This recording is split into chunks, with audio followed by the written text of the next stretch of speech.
근데 콜라겐이 점점 줄어들면 우리 피부는 어떻게 될까요? 점점 탄력도 줄어들고 잔주름도 생기고 피부 자체도 얇아지기 시작하죠. 실제 연구에서도 이런 변화가 아주 잘 드러났어요. 50세 이전에는 피부 속에 타입 1형의 콜라겐이 매우 풍부하게 그리고 정돈된 상태로 자리 잡고 있었어요. 하지만 50대에 들어서면 좀 이 얘기가 달라져요. 이 타입 1 콜라겐이 조금씩 끊어지고 줄어들기 시작해요. 마지막으로 70대가 넘어가면 솔직히 말씀드리면 상황이 더 심각해져요.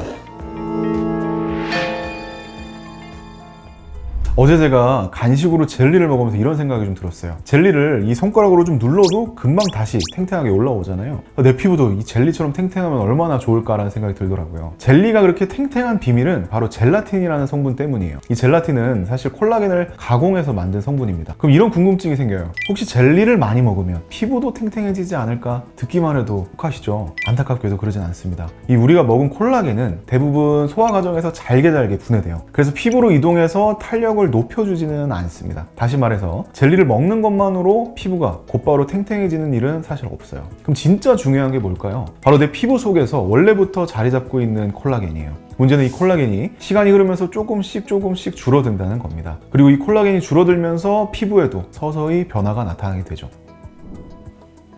그렇다면 콜라겐이 줄어들면 우리 피부에는 어떤 변화가 생길까요? 먼저 콜라겐이 무슨 일을 하는지부터 말씀을 좀 드려야 될 것 같아요. 콜라겐은 쉽게 말해서 피부의 뼈대 같은 역할을 합니다. 피부의 탄력과 볼륨을 잡아주고 단단하게 이렇게 받쳐주는 건 물론이고 상처가 났을 때 회복하는 힘까지 이 콜라겐이 책임지고 있어요. 근데 콜라겐이 점점 줄어들면 우리 피부는 어떻게 될까요? 점점 탄력도 줄어들고 잔주름도 생기고 피부 자체도 얇아지기 시작하죠. 사실 콜라겐이 가장 풍부한 시기는 20, 30대예요. 하지만 그 이후부터 콜라겐은 자연스럽게 노화 과정에서 줄어들면서 우리가 흔히 말하는 이 잔주름과 깊은 주름 같은 외모 변화로 이어지게 되는 거죠. 실제 연구에서도 이런 변화가 아주 잘 드러났어요. 백인 여성의 피부 조직을 나이대별로 좀 분석했는데요. 50세 이전에는 피부 속에 타입 1형의 콜라겐이 매우 풍부하게 그리고 정돈된 상태로 자리 잡고 있었어요. 쉽게 얘기해서 이 새로 지은 아파트의 철근 구조가 튼튼하게 짜여 있는 것 같은 구조라고 볼 수 있죠. 그래서 피부도 좀 단단하고 탄력이 좋은 상태입니다. 하지만 50대에 들어서면 좀 이 얘기가 달라져요. 이 타입 1 콜라겐이 조금씩 끊어지고 줄어들기 시작해요. 마치 이 건물을 받치고 있는 철근이 서서히 약해지는 것처럼 이때부터 피부 탄력이 눈에 띄게 떨어지기 시작합니다. 그리고 60대가 되면 변화가 더 뚜렷해져요. 피부를 단단하게 지탱하던 타입 1 콜라겐이 줄어들고 대신 타입 3 콜라겐이 늘어나게 되는데요. 문제는 이 타입 3 콜라겐이 원래 상처가 났을 때 잠깐 생기는 임시 구조물 같은 역할을 한다는 거예요. 쉽게 얘기해서 오래 버티는 철근 대신에 임시 가설물을 세우는 거라고 볼 수 있어요. 그러니까 피부가 얇아지고 점점 힘이 없어지는 겁니다.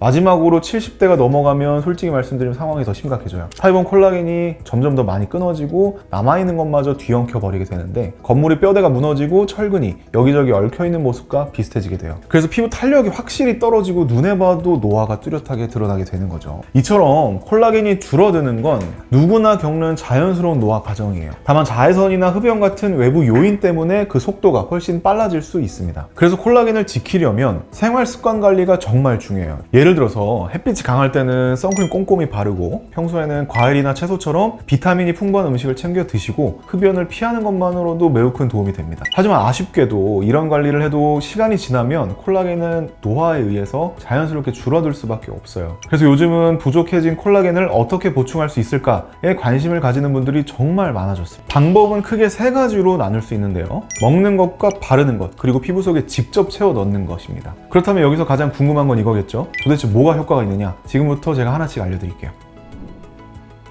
먼저 먹는 방법부터 볼게요. 예전부터 족발에는 콜라겐이 많다고 족발 챙겨 드시는 분들 많으시죠. 근데 사실 우리가 먹는 콜라겐이 피부로 그대로 가는 거는 아니에요. 소화 과정에서 잘게 분해된 콜라겐 조각, 즉 펩타이드가 피부까지 도달해서 피부 진피층에 콜라겐 합성을 자극할 수 있다는 연구 결과가 있어요. 그래서 족발 한 접시로 피부가 탱탱해지진 않지만 콜라겐 보충제처럼 가공된 형태는 일부 연구에서 피부 탄력이나 주름 개선에 긍정적인 결과가 보고되기도 했어요. 물론 여기에는 다른 비타민이나 항산화제가 같이 들어있는 경우가 많아서 순수하게 콜라겐 효과냐는 솔직히 말씀드리면 아직 확실하지는 않습니다. 실제로 하버드 의과대학 연구 보고서에서도 먹는 콜라겐이 곧바로 피부나 머리카락, 손톱의 콜라겐으로 이어진다는 확실한 증거는 부족하다고 발표하기도 했어요. 결론적으로 먹는 콜라겐은 직접적인 해결책은 아니지만 비교적으로 안전하고 생활습관 관리를 병행한다면 보조적인 방법으로는 시도해볼 가치는 있어요. 그럼 바르는 방법은 어떨까요? 시중에는 콜라겐 크림이나 앰플, 마스크처럼 정말 다양한 제품들이 있죠. 근데 사실 콜라겐 콜라겐 분자 자체가 사이즈가 꽤 큽니다. 그래서 우리 피부 장벽, 특히 각질층을 이 콜라겐이 통과하기 좀 어려워요. 즉 전통적인 콜라겐 크림을 바른다고 해서 피부 속까지 쑥 들어가서 콜라겐을 직접적으로 채워주는 건 사실 불가능합니다. 그렇다고 바르는 콜라겐이 전혀 의미가 없는 건 또 아니에요. 요즘은 콜라겐을 아주 잘게 쪼갠 상태인 저분자, 특히 콜라겐 트리펩타이드라는 성분이 있는데 한 연구에서는 이 성분을 4주 동안 바른 결과 피부 속 밀도와 탄력이 실제로 많이 좋아졌다는 보고도 있습니다. 여기서 중요한 사실은 이게 콜라겐이 피부 속으로 직접 들어가서 채워진 게 아니라는 거예요. 대신 피부 속 세포를 자극해서 새로운 콜라겐을 더 만들게 하고 콜라겐을 분해하는 효소는 덜 나오게 해서 간접적으로 도움을 준 겁니다. 쉽게 말씀드리면 바르는 콜라겐은 벽돌을 직접 가져다 쌓는 게 아니라 집 짓는 일꾼을 부추겨서 더 열심히 일하게 만드는 역할 정도라고 보시면 될 것 같아요. 그래서 이 바르는 콜라겐은 피부 겉을 촉촉하게 하고 건강하게 유지하면서 탄력 개선에 어느 정도 보조적인 도움을 줄 수는 있어요. 다만 깊은 주름이 싹 사라진다거나 피부 속 콜라겐이 그대로 채워진다 라고 기대하는 건 무리가 있다는 겁니다. 마지막으로 콜라겐을 넣는 방법인데 바로 주사, 흔히 콜라겐 주사라고 부르는 방식이에요.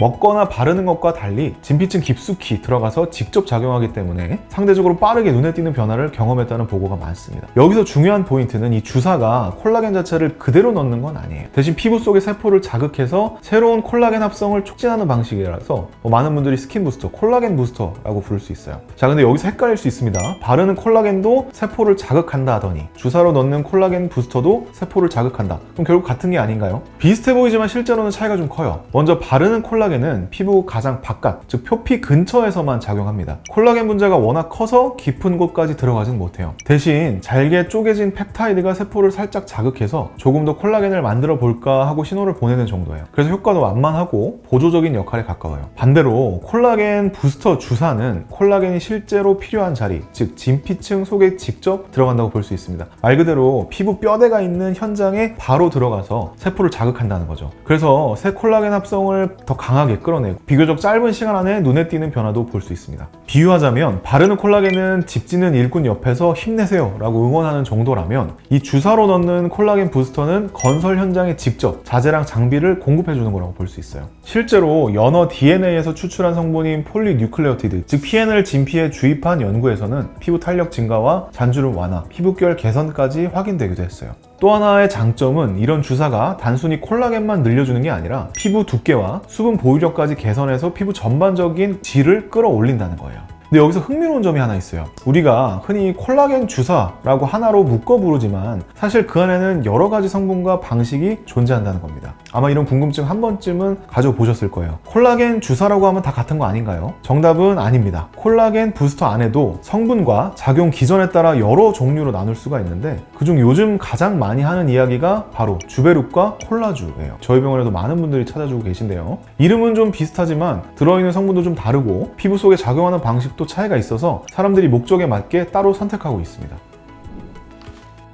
먼저 주베룹부터 볼게요. 주베룹의 주 성분은 PLLA, 폴리엘 락틱 애시드라는 물질입니다. 이름이 좀 낯설죠. 좀 어렵기도 하고. 그래서 실제 시술 현장에서는 성분명보다는 브랜드명인 주베룹을 불리는 경우가 좀 많아요. PLLA는 우리 몸속에서 서서히 분해되는 성분인데 그냥 사라지는 게 아니라 분해되는 과정에서 피부 속 세포를 자극해서 새로운 콜라겐 생성을 촉진합니다. 쉽게 얘기하면 피부 속에 작은 씨앗을 심어두는 거랑 같다고 볼 수가 있어요. 처음에는 입자 때문에 살짝 채워진 듯 보일 수가 있지만 며칠 안에 흡수되고 진짜 변화는 그 다음부터 나타나게 됩니다. 한 달에서 3개월 정도가 지나면 콜라겐이 본격적으로 생기고 6개월 정도가 되면 피부 두께와 탄력이 확실히 달라졌다는 보고가 많습니다. 그리고 이 새롭게 생긴 콜라겐은 PLLA가 다 분해된 이후에도 남아있기 때문에 효과가 자연스럽게 오래갈 수 있다는 게 진짜 큰 장점이죠. PLLA 주사 이후에 12개월 시점 정도 봤을 때 피부 두께가 초기 대비 약 55% 정도가 늘었고 환자들의 주름 개선 만족도가 2년 가까이 유지됐다는 결과가 있습니다. 이제 콜라주를 한번 볼까요? 콜라주의 주성분은 연어 DNA에서 추출한 조각인데요. 단순히 콜라겐을 합성할 뿐만이 아니라 손상된 조직 회복과 피부 재생을 돕는 힘을 갖고 있습니다. 그래서 피부에 들어가면 단순하게 콜라겐을 합성하는 거에 그치지가 않고 엘라스틴 생성까지 촉진하면서 피부 보습과 회복에도 도움을 주고 있어요. 실제 임상 연구에서도 이런 결과들이 확인됐습니다. 예를 들어 눈가 주름 부위에서 PN 주사와 히알루론산 필러를 비교한 연구에서는 두 그룹 모두 결과는 좋아졌지만 PN 주사를 맞은 쪽의 주름 깊이와 피부결 개선 효과가 더 크게 나타났습니다. 나타났어요.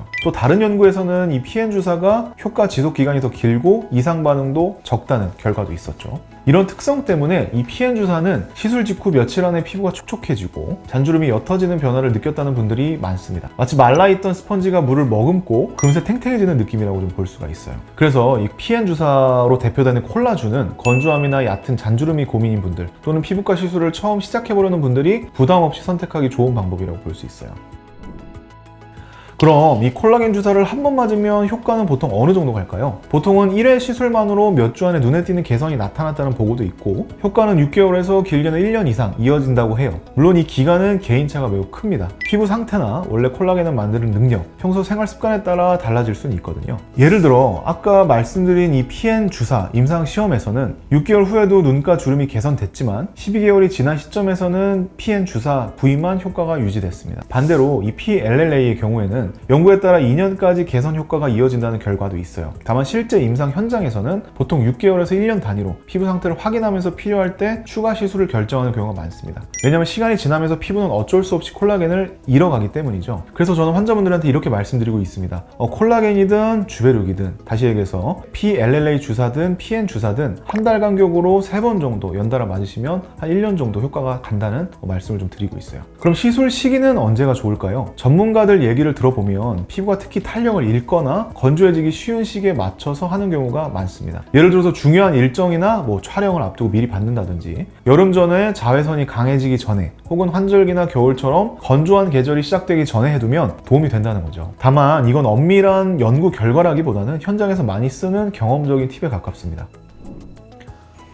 제가 환자분들을 만나면서 늘 느끼는 게 있습니다. 사람마다 피부 고민이 정말 다르다는 거예요. 어떤 분은 볼륨이 줄어든 걸 걱정하시고 또 어떤 분은 피부가 얇아지고 피부 결이 거칠어진 걸 고민하시죠. 또한 또 어떤 분은 건조함이나 잔주름 때문에 저를 찾아오시기도 합니다. 이러한 피부와 관련된 다양한 고민들을 접하다 보면 결국에는 한 가지로 이어져요. 바로 이 콜라겐이 피부에서 얼마나 중요한 역할을 하는지라는 점이에요. 그래서 중요한 건 단순히 유지가 아니라 줄어드는 콜라겐을 어떻게 채워줄 것인가입니다. 정리해보자면 먹는 콜라겐은 꾸준히 챙기는 루틴 관리용, 바르는 콜라겐은 피부 표면의 보습과 건강 유지용, 그리고 주사로 넣는 콜라겐은 보다 직접적이고 근거가 뚜렷한 방법으로 활용될 수 있습니다. 이 중 어느 하나가 절대적이고 최고라고 말하기에는 사실 좀 어려워요. 방법이 달라도 모두 피부 속에 콜라겐을 보충한다는 같은 목표를 가지고 있고 연령대와 피부 고민에 따라서 적합한 선택이 달라지기 때문이죠. 마치 제가 처음에 말씀드렸듯이 젤리를 꾹 눌렀다가 다시 탱글하게 되돌아오는 것처럼 피부도 콜라겐을 잘 채워주면 건강하고 탄력 있게 회복할 수 있습니다. 결국 가장 중요한 건 의료진과의 충분한 상담을 통해 내 피부에 맞는 해답을 찾는 게 가장 후회 없는 선택이 되실 거예요.